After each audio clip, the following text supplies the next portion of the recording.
हाँ जी। वर्ल्ड जिए का बड़ा संसार। बड़ा। जी सर, जिए जी सर। संसार। भरत जिए कुमार जी, संसार। आपका आवाज एकदम क्लियर है, आप शुरू कर सकते हैं। वर्ल्ड का बड़ा बड़ा।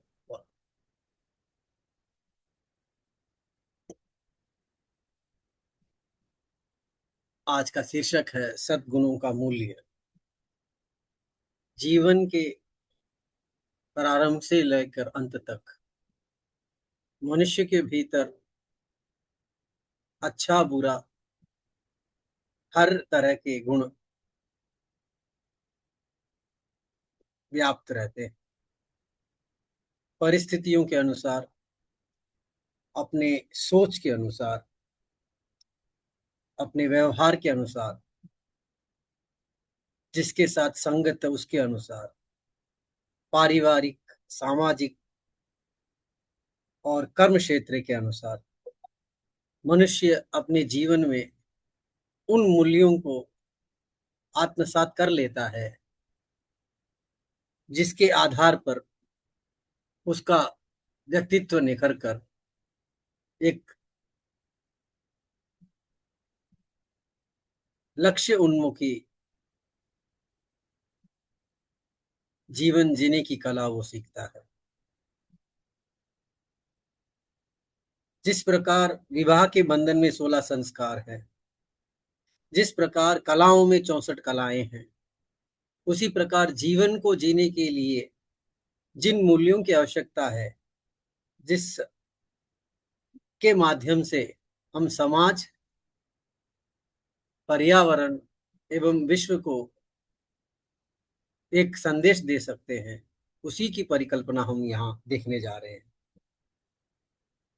जहां तक वेदात्री महर्षि के द्वारा दिए गए तत्वों के आधार पर हम देखेंगे तो जीवन सरलता के साथ होना चाहिए, दिखावे के संग नहीं होना चाहिए, कंजूसी के साथ नहीं होना चाहिए, त्याग और परोपकार की भावना के साथ होना चाहिए, अपने इंद्रियों को वश में करने की कला उसमें विद्यमान होनी चाहिए, कड़ी मेहनत और लगातार मेहनत की पराकाष्ठा उस व्यक्ति में होनी चाहिए ताकि वो अपनी मंजिल को पा सके। इन सभी कार्यों को करते हुए मन में शांति, अहिंसा और समर्पण की भावना उसके अंदर होती है। साथ साथ अपने कार्य के प्रति दृढ़ता, दूसरों के प्रति आदर, क्षमा, घृणा रहित जीवन और मानसिक बल के साथ साथ किसी के सामने ना झुकना, अपने परिश्रम से जीवन जीना और जो बाह्य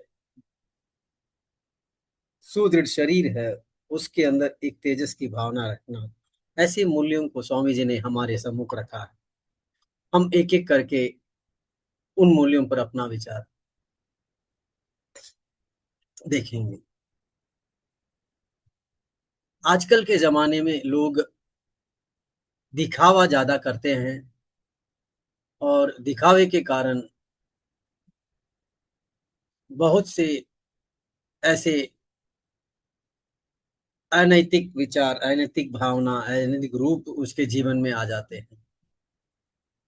जो सत्य है उसे स्वीकार कर उसी सीमा में रहते हुए अगर यदि वो अपना जीवन बिताता है, दिखावे रहित रहता है, तो वो प्राकृतिक रूप से उन मूल्यों को सम्मानित करते हुए जीवन व्यतीत करता है। इसका तात्पर्य ये है कि जेब में 5 रुपए और दिखावा 5 करोड़ का। तो ऐसी चीजें बहुत हो रही है समाज के अंदर जो अनैतिक मूल्यों के अंदर हो माना जाएगा।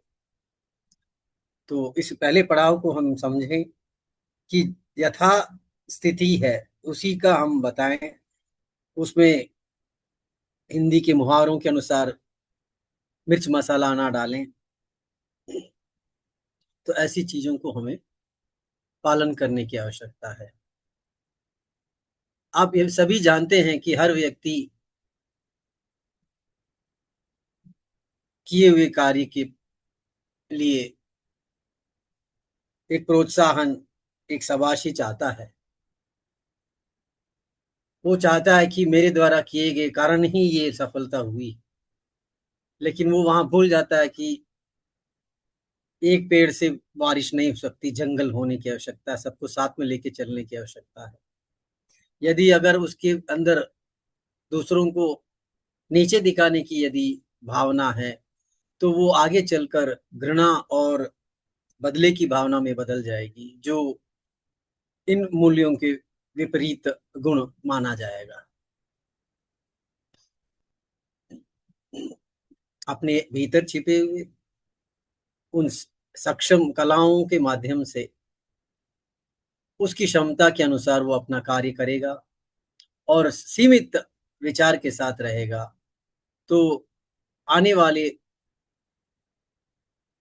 भविष्य में वो अपने जीवन यापन में कहीं ऐसे निर्लिप्त गुणों के बीच में ना फंसकर एक संभलते हुए जीवन को आगे ले चलेगा।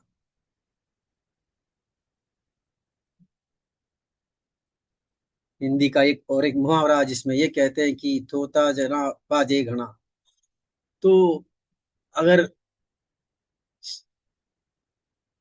या अधगल जगली छलकत जाए, माने ज्ञान अगर कम हो और दिखावा ज्यादा हो तो वो छलकता है, वो दिखता है। तो ऐसी चीजों से हमें बचना चाहिए।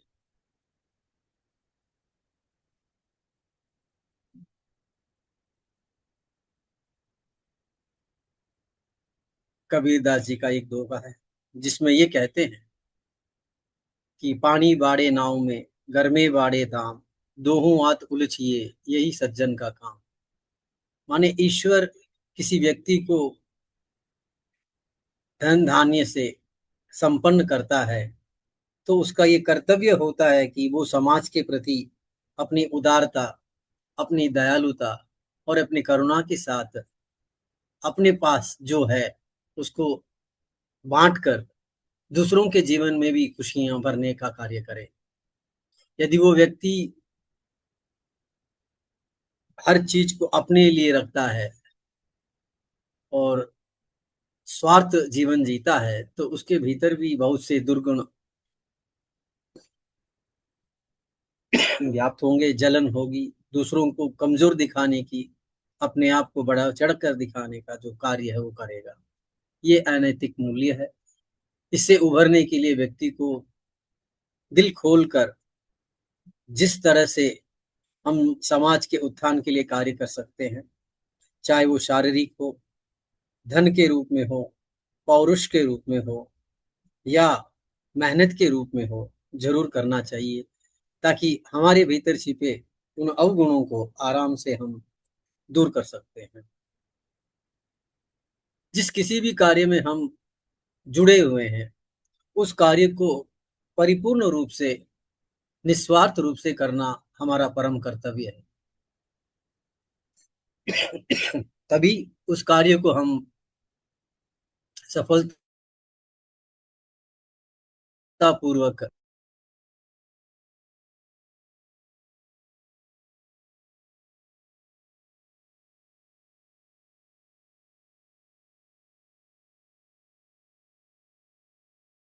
समाज के उत्थान के लिए, व्यक्ति के उत्थान के लिए कर पाए और अपने परिवार और अपने समाज सरलता से पार कर सकते। स्वार्थ रूप से दूसरों की सेवा करते हैं तो परमार्थ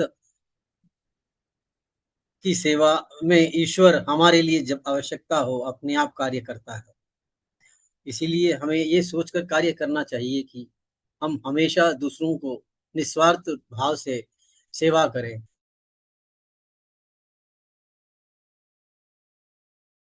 ये हमारी मानसिक चेतना में हमेशा होना चाहिए।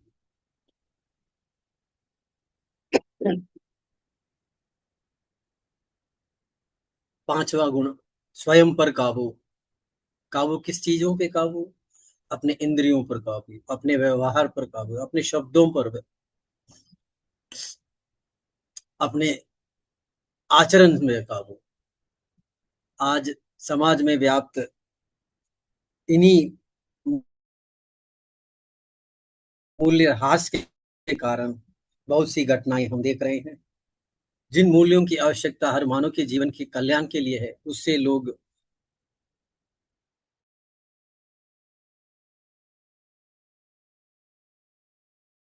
अवगुण का आवरण कर स्व मानव मूल्य को भूल रहे हैं। अपने विचारों में स्वच्छ विचार रखें।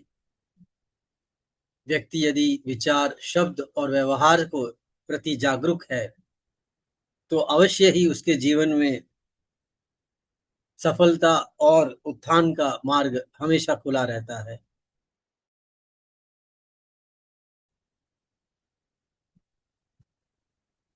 साधारण जीवन व्यक्ति के सम्मान में, उसके करुणामय जीवन में और उसके ज्ञान में कभी बाधा नहीं लाती।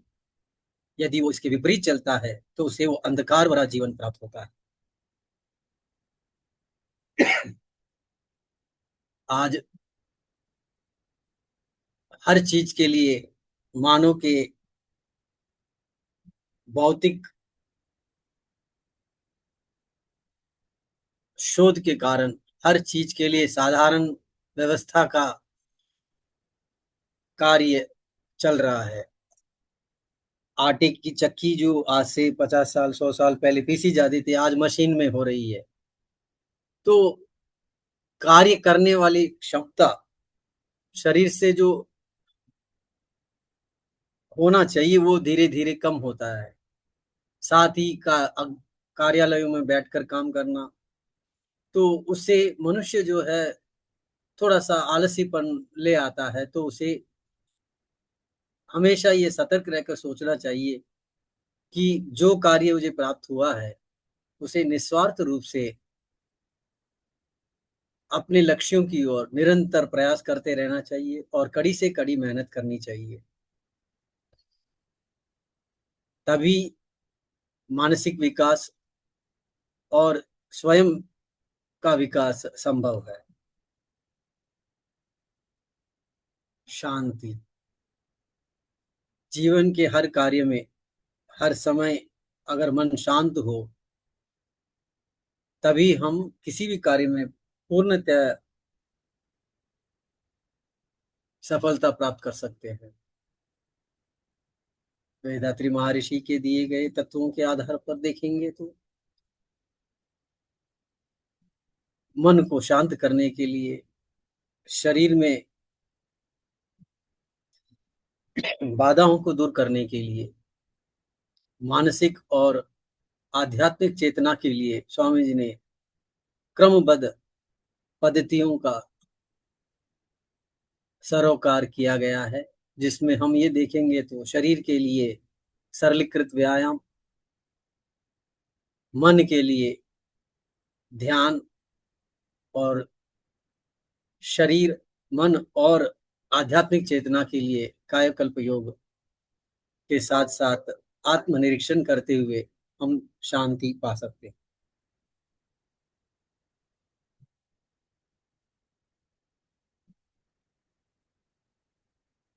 जैन धर्म के अनुसार अहिंसा परमो धर्म, ये वो राह है जो हमें दर्द से, उत्पीड़न से ऊपर उठाती है।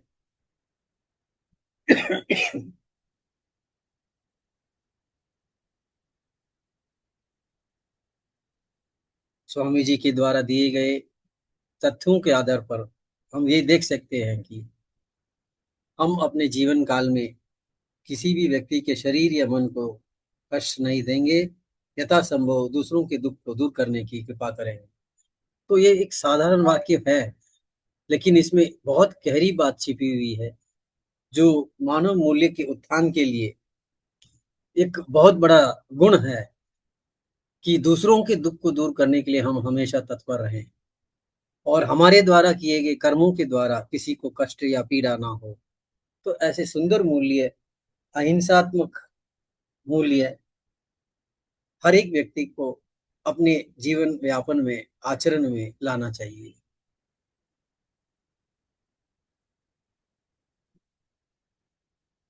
आजकल के जीवन में बच्चों में सहनशीलता का भाव धीरे धीरे कम होता जा रहा, और हर समय किसी भी बात पर जल्दी रूठ जाना, गुस्सा आ जाना, उस शब्दों से घृणा करना, चाहे वो दफ्तर हो, परिवार हो, स्कूल हो।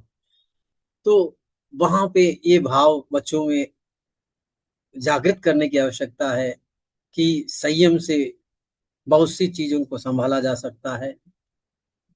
दूसरों के किए हुए दुर्गुणों को माफ करने से, उनके आचरण के नकारने से बड़ी बड़ी समस्याओं पर विजय प्राप्त की जा सकती है। यदि हम संयम ना रखें तो वो झगड़े का कारण बन सकता है, हाथापाई हो सकती है, और ऐसे बहुत से घटनाएं हमारे सामने हर रोज आ रही है कि इस शहर में ऐसा हो गया, उस शहर में वैसा हो गया। तो ये पीड़ादायक है। ये दर्शाती है कि मानव के भीतर संयम की भावना धीरे धीरे खत्म हो रही है, और मनुष्य उसके कारण अपनी मानसिक शक्ति खो रहा है। यदि मनुष्य के भीतर ये संयम हो तो उसका मन भी बहुत सी समस्याओं को संभालने का वर्चस्व रखता है, और विश्व कल्याण में उसका भाग्य बहुत अधिक होगा।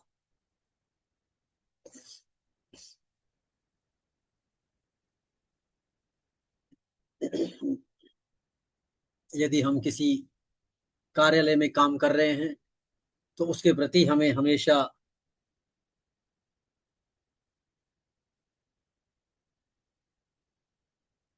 कृतज्ञता होनी चाहिए। कृतज्ञता का तात्पर्य यह है, उसमें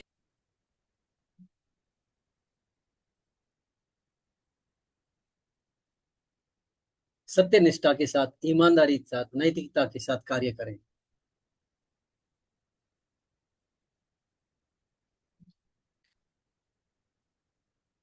नाम, दौलत, शोहरत और अन्य सुखों की प्राप्ति के लिए हर जगह हमें सत्य निष्ठा और ईमानदारी का पालन करना चाहिए। यदि इनके भी बिना हम रहते हैं तो हम दूसरों के गुलाम बनकर रहेंगे, और हमारी मानसिक आजादी छीन ली जाएगी। हमेशा सत्यनिष्ठा के साथ जीवन जीना भी एक सर्वश्रेष्ठ कला है।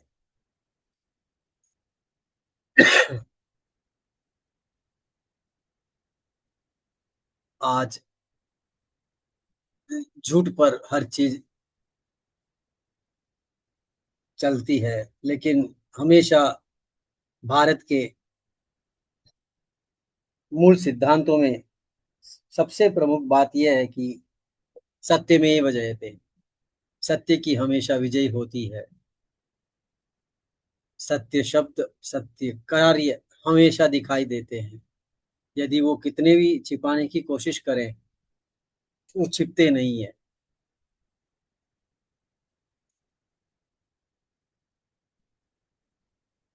यदि हम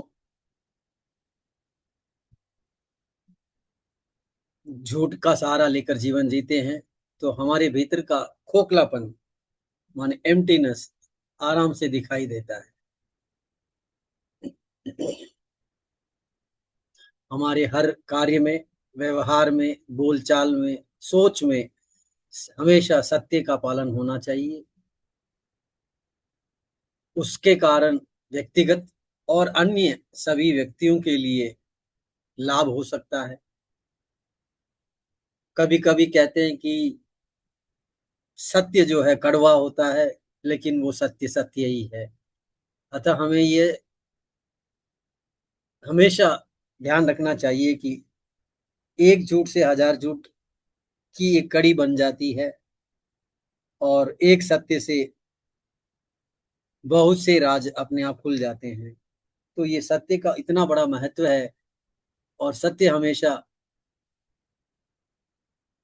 आराम से कहना चाहिए, रोष में नहीं, क्रोध में नहीं। और उसका कहने का लिहाजा ही सभी समस्याओं का हल कर दे।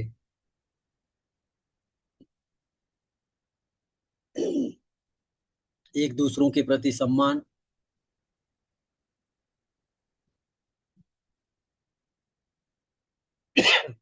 जिस प्रकार शरीर और मन के भीतर एक सामंजस्य होना चाहिए, सम्मान होना चाहिए, उसी प्रकार हर एक व्यक्ति के जीवन में सम्मान की भावना होनी चाहिए। ये हम सभी जानते हैं कि उस दिव्य शक्ति के परिणाम स्वरूप ही अनंत चीजें आई है, और उसी ने हमें भी बनाया है। तो एक मानव के रूप में हमें उस दिव्य शक्ति को समझने के लिए सम्मान की आवश्यकता है, जिसे हम चेतना कह सकते हैं। इस चेतना की अवस्था में हम मन और शरीर के साथ साथ जब सद्गुणों का पालन करते हैं तो मानवीय कहलाते हैं। उस मानवीय गुण में दया, धर्म और प्रेम बिना बोला छलकता है, क्योंकि उसी व्यक्ति के भीतर उस दिव्य चेतना का आभास स्वतः ही हम लोग महसूस कर सकते हैं। आज जहां एक दूसरे को नीचे दिखाने की होड़ चल रही है, गलती करने पर भी मानने की जो भावना है वो नहीं है, वहां पर सबसे श्रेष्ठ गुण जो होता है क्षमा। जब ईश्वरीय तत्वों में हर चीज क्षमा योग्य है, मनुष्य को भी समझना चाहिए कि क्षमा धर्म का मूल है।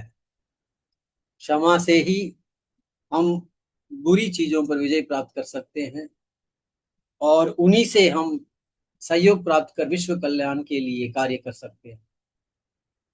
वो कमजोरी का द्योतक नहीं है, और बुरे करने वालों को एक अच्छा मानव बनाने के लिए क्षमा एक श्रेष्ठ गुण है। सभी सत्कर्मों के लिए और मनुष्य के जीवन के उत्थान के लिए क्षमा का नैतिक मूल्य सबसे बड़ा श्रेष्ठ गुण है। हम यहाँ पर यह भी देख सकते हैं कि क्षमा एक बहुत बड़ा हथियार है, क्योंकि वो मन के भीतर छिपे हुए अज्ञानता को दूर करता है, और उससे ही उस मन के भीतर जो प्रकाश है, जो सद्गुण का व्यवहार है, जो प्रेम है, सम्मान है, वो सरलता से जागृत हो जाता है।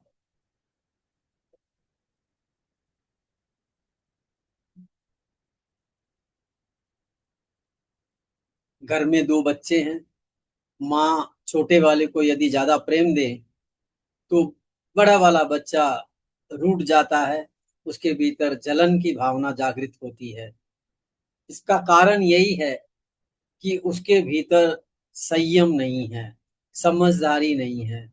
इसी प्रकार ये तो परिवार की बात है, और ये जलन की बात हर जगह हम देख सकते हैं, जैसे परिवार में, कार्यालय में, समाज में। तो इन चीजों को हमें समझकर चलना चाहिए, ताकि हम उस कमजोर कड़ी को ना पकड़ें, और अपने जीवन को प्रकाश में बनाने में अपने आप को दृढ़ बना सकें।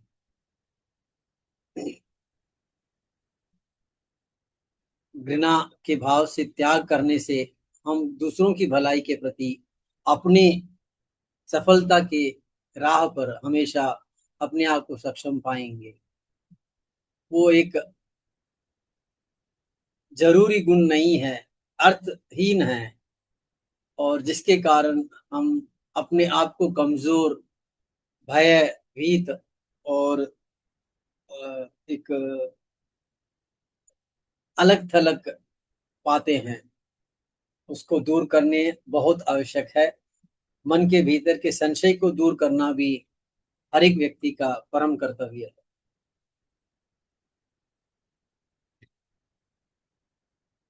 सद्गुणों के माध्यम से ही हम मानसिक शक्ति प्राप्त कर जो दुर्गुण है उसे दूर कर सकते हैं।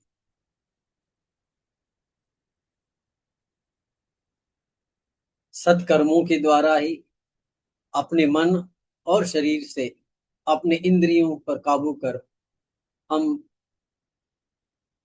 परम ज्ञान को प्राप्त कर सकते हैं। ये तभी संभव है जब व्यक्ति अपने शरीर, अपने मन और अपने विचारों पर काबू कर हर कार्य के बाद उस कार्य में जो आत्म विश्लेषण है करेगा, ताकि वहां पे जो कड़ी कमजोरी है उस कड़ी को दूर कर और श्रेष्ठ बनने के लिए अपने आप को सक्षम बनाएगा। इसी के पालन स्वरूप मनुष्य का मन बहुत बल प्राप्त करेगा और ऐसे नैतिक मूल्यों के आधार पर उसके शब्दों में मधुरता, विचारों में सहजता व्याप्त रहेगी और उसी के कारण मनुष्य श्रेष्ठ गुण वाला, सद्गुण वाला बन पाएगा। कबीरदास जी का कहना है,